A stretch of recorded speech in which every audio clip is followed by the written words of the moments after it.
Hello friends, welcome back to my channel tips and tricks with Nishu में आप सबका बहुत बहुत स्वागत है। तो दोस्तों, आज एक बार फिर से हाजिर हो गई हूँ बहुत सारे टिप्स और ट्रिक्स के साथ।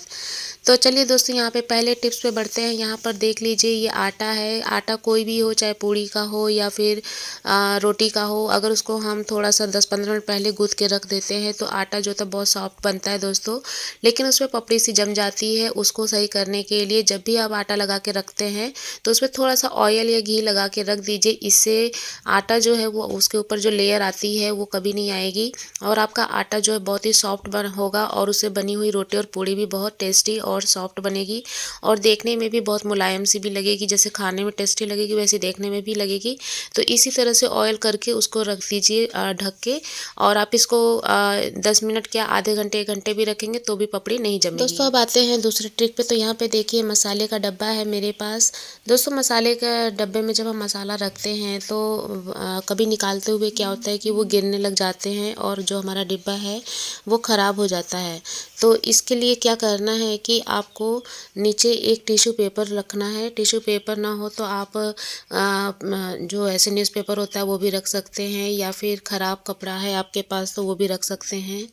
उसको अच्छे से फ़ोल्ड करके तय करके रख दीजिए और उसके ऊपर से फिर मसाले के जो डिब्बे हैं छोटे-छोटे जो अंदर रखते हैं उनको रखिए। तो इससे क्या होगा कि जब भी आप मसाला यूज़ करेंगे तो उसमें जो थोड़ा बहुत गिर जाता है तो वो उसी में रहेगा और वापस से फिर आप उसको झाड़ सकते हैं और आपका जो डिब्बा है वो ख़राब नहीं होगा जल्दी-जल्दी और ऑर्गेनाइज़ जो है डिब्बे मसाले वाले वो अच्छे से बने रहेंगे। तो दोस्तों, ये ट्रिक ज़रूर आप फ़ॉलो कीजिएगा, बहुत ही काम की है। और जब भी आप मसालों में चम्मच रखें तो 1-2 एक्स्ट्रा रखें कि हर मसाले का अलग-अलग होना चाहिए जिससे कि फ्लेवर जो एक दूसरे में मिक्स ना हो। इसके बाद दोस्तों, ट्रिक नंबर 3 पे आते हैं। देखिए, कैसरोल जो होता है हम घर में यूज़ करते हैं लेकिन उसको वॉश भी करते हैं, लेकिन क्या होता है कभी-कभी उसमें बैड स्मेल जो होती है वो रह जाती है। तो इसके लिए आपको क्या करना है कि बहुत ही गर्म पानी जैसे भाप निकलता हुआ आपको अपने कैसरोल में डालना है और उसके बाद इसमें आप थोड़ा-सा सोडा डाल दीजिए और सोडा डालने के बाद इसको ढक कर 10 मिनट के लिए छोड़ दीजिए जब तक इसमें हीट जो है वो बनी है।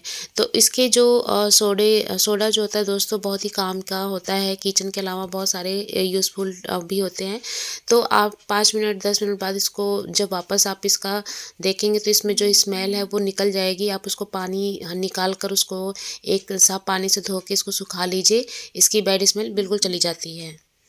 इसके बाद दोस्तों आते हैं दूसरे ट्रिक पे। तो यहाँ पे देखिए, केला है। जब भी हम घर में केला लाते हैं दोस्तों तो क्या होता है कि उसका जो मतलब कि 2-3 दिन के बाद वो पक ज़्यादा सूखने लग जाता है, पकने लगता है ज़्यादा। तो इस केले को तरोताज़ा बनाए रखने के लिए आपको क्या करना है कि सिल्वर फॉयल लेना है और इसकी जो डंठल है आगे का हिस्सा जो होता है उसको इस तरह से रैप कर देना है, क्योंकि इसमें ये जितना मॉइस्चर इसमें बना रहेगा आपका केला उतने टाइम तक चलता रहेगा। तो इसीलिए इसको फॉयल करके रखने से क्या होता है कि इसकी केले की जो लाइफ टाइम है वो बढ़ जाती है और आपका केला जो है जल्दी ख़राब नहीं होगा। और उसके बाद उसको इस तरह से टोकरी में रख दीजिए। इसके बाद दोस्तों आते हैं दूसरे ट्रिक पे। तो यहाँ पे देखिए, कैसरोल से ही रिलेटेड एक और ट्रिक है। कैसरोल में जैसे बैड स्मेल आ जाती है दोस्तों, तो इसका एक और अचूक उपाय है कि आपको लेना है 2 तेज़पत्ता। तेज़पत्ते को जलाकर उसको इस तरह से इसमें डाल देना है और ऐसा तुरंत डाल के ढकना नहीं है, इसको जला देना है अच्छे से। जब ये जल जाए तो इसके बाद तुरंत इसको बंद कर देना है। तो इसकी जो स्मोक होती है दोस्तों ये मतलब बहुत ही कारगर होती है किसी भी बैड स्मेल को ख़त्म करने के लिए। उसके बाद जब वो थोड़ी देर बाद आप इसको खोल के इसको साफ़ कर लीजिए और आपकी कैसरोल की जो बैड स्मेल है दोस्तों वो चली जाएगी और बहुत ही अच्छी सी एक भीनी सी खुशबू आएगी। दोस्तों, इसके बाद आते हैं दूसरे ट्रिक पर। तो देखिए, जब भी हम घर में प्रेस करते हैं, आयरन करते हैं तो उसकी झंझट होती है उसके वायर को लपेट के रखने की। और उसमें कितना भी आप उसको अच्छे से रखिए, ये क्या होता है कि हमेशा मतलब बिगड़ जाता है, फैल जाता है। तो आपको क्या करना है, एक ऐसे ही लेना है टूथपेस्ट का रिफ़िल लेना है जो खाली हो जाता है। तो उसको फेंकना नहीं, बहुत काम की चीज़ होती है। तो उसको हमें अच्छे से उसका पेस्ट जो निकालने के बाद उसको पीछे से देखा आपने कि मैंने उसको कैसे कट किया और इसको अब ऐसे अंदर से करके इसको रोल करके आपको इसके अंदर इसको टक करके जो कैप है ना उसको इस तरह से लगा देना है। तो आपका देख लीजिए ये प्रेस का जो भी आपका वायर है वो अच्छे से इसमें ऑर्गेनाइज हो गया है। अब इसको आप कहीं भी रख सकते हैं। आप चाहे तो जब भी कहीं ट्रैवलिंग में जाते हैं तो आप इसको लेके भी जा सकते हैं। इसके बाद आते हैं दोस्तों घर में मतलब हम हमेशा फर्स्ट एड बॉक्स रखते हैं और उसमें बहुत सारी दवाइयाँ रखते हैं, लेकिन दवाइयों को हम इसी तरह से फैला के रख देते हैं जैसा कि मैंने आपको डिब्बे में दिखाया। तो इसको ऑर्गेनाइज़ कैसे करना है, आपको जितनी भी दवाइयाँ हैं उनको एक मतलब कि खाली पेपर पे बना के उसको पॉकेट जैसा बना के उस पे नाम लिख के रखना ज़रूरी होता है। क्या होता है कि कभी कभी जैसे हम तो जानते हैं कि क्या चीज़ कौन सी, कभी कभी भूल भी जाते हैं कि कौन सी दवा किस चीज़ के लिए है। तो इसके लिए क्या करना चाहिए कि आपको कोई भी एक पेपर ले लेना है और पेपर को आप चाहे तो पॉकेट के जैसा भी बना के उसमें दवा रख सकते हैं, नहीं तो अदरवाइज़ अगर इतना नहीं करना है तो बस सिंपल से क्या करना है, इसको चारों तरफ से रैप करके इस पर अपना जो भी दवा का नाम है वो लिख दीजिए, जिस चीज़ के लिए है वो लिख के इसको रख दीजिए। और आप अगर रैप नहीं कर सकते हैं तो आपको लगता है कि रैप करने से खुल जाएगा तो आप उसमें रबर बैंड भी लगा सकते हैं, जैसा कि मैं भी आपको दिखा रही हूँ कि पेपर को ऐसे रोल करके आपको क्या करना है, बस ऐसे रबर बैंड लगा के रखना है और उस पर जो भी दवा का मतलब है वो लिख के ऐसे आप ऑर्गेनाइज़ कर सकते हैं। इससे क्या होता है कि जब कभी आप घर में ना भी रहें और कोई भी है, बड़े बुजुर्ग हैं जो नहीं देख पाते हैं कि दवा कौन सी दवा किस चीज़ के लिए है, या फिर बच्चे हैं छोटे जैसे कि 8-10 साल के, अगर वो नहीं समझ पा रहे हैं कि कौन सी दवा है तो वो भी पढ़ के आराम से मतलब कि दवा आपको ला के दे सकते हैं। और इस तरह से आपको भी कभी दिक्कत नहीं होगी, जैसे कभी आप भूल जाएँ या कभी ध्यान ना रहे कि दवा कौन-सी बीमारी के लिए, कौन-सी चीज़ के लिए हम यूज़ कर सकते हैं। दोस्तों अब आते हैं दूसरे ट्रिक पर। तो यहाँ पर देखिए घर में किया जो सीज़र होता है हम हमेशा यूज़ करते रहते हैं, लेकिन उसमें धार जो होती है ख़त्म हो जाती है। जैसा कि आप देख सकते हैं कि कपड़ा काटते हुए नहीं कट रहा है। आपको लेना क्या है कि जो दवा के खाली रैपर्स होते हैं सिल्वर वाले, उनको ऐसे लेके इस पे कैंची को इसी तरह से काटना है कैंची से। तो इससे क्या उसकी धार जो होती है बन जाती है। दोस्तों आप इसको ज़रूर ट्राई कीजिएगा, ये बहुत ही काम की टिप्स है। तो आप इस तरह से इसको कर लीजिए। मेरे पास रैपर बहुत कम पड़े थे इसीलिए मैंने कम यूज़ किया है, लेकिन जब भी कभी बचे मतलब दवा का रैपर तो उसको फेंके ना, उसको कैंची उस पे ज़रूर चला दें। इससे आपकी कैंची की जो धार है ना वो काफ़ी हद तक सही हो जाती है। जैसा कि आप देख सकते हैं बिल्कुल ही कैंची से कपड़ा या कुछ कट नहीं रहा था, तो मैंने इस पर इस तरह से किया तो ये बहुत ही कारगर साबित हुआ।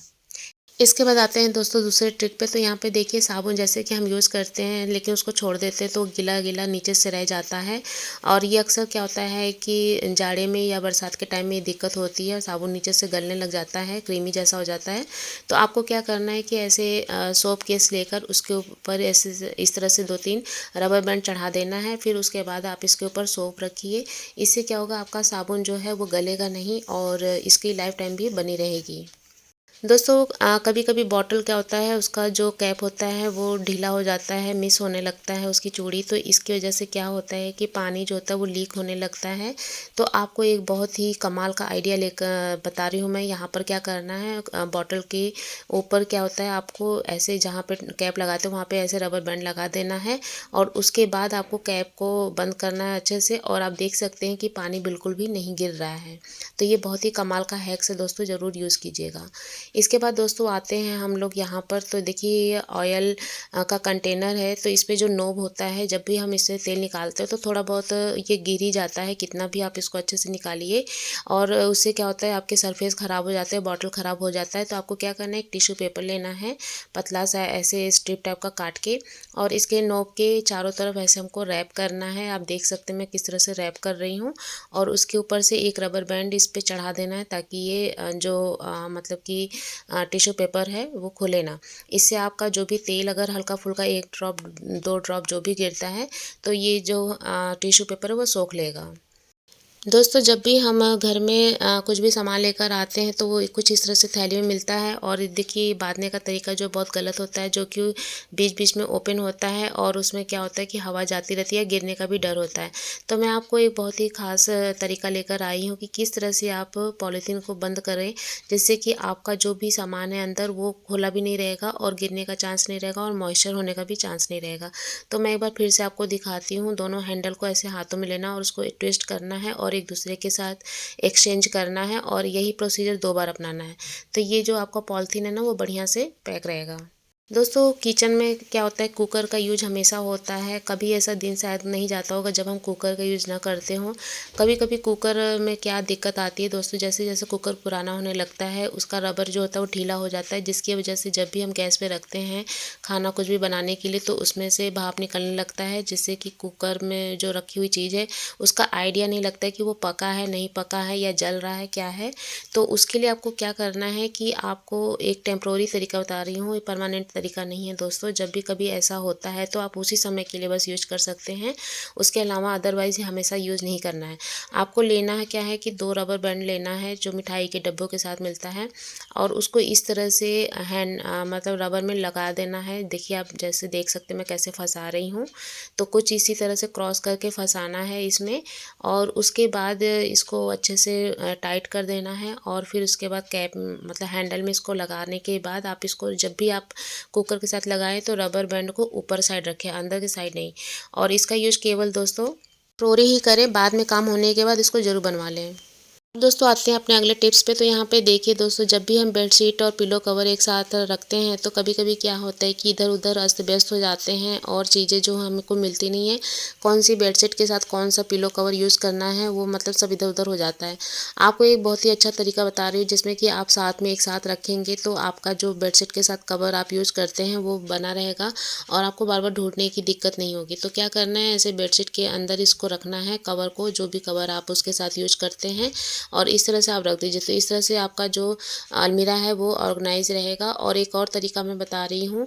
तो दोस्तों यहाँ पे क्या करना है, जो भी आपको पिलो कवर बेडशीट के साथ यूज़ करना है उसमें से एक पिलो कवर निकाल लीजिए और बाकी उनके साथ रख दीजिए, और पिलो कवर के अंदर उस बेडशीट को ऐसे डालकर इसको अच्छे से बना के तह करके इसको अच्छे से फोल्ड करके आप रख दीजिए। और इससे क्या होगा दोस्तों कि आपको कभी भी कोई दिक्कत नहीं होगी कि कौन सा बेडशीट हमको निकालना है। आपको कवर भी दिख रहा है, आपको पता है कि इसके अंदर कौन सा बेडशीट रखा हुआ है। इसके बाद दोस्तों आते हैं अपने यूज़फुल टिप्स। यहाँ पे देखिए दोस्तों, जैसे कि आप देख सकते हैं बेडशीट है उसको बीच से मैंने कैसे लिया और उसके बाद दोनों किनारों को मैंने ले लिया, और बस ऐसे इसको हमें खोलना है और इसको फोल्ड करना है। तो बहुत ही आसानी से बेडशीट को हम फोल्ड कर सकते हैं दोस्तों। जैसे कि बेडशीट वगैरह लोगों को फोल्ड करने में दिक्कत आती है तो ये दिक्कत अब ख़त्म हो चुकी है।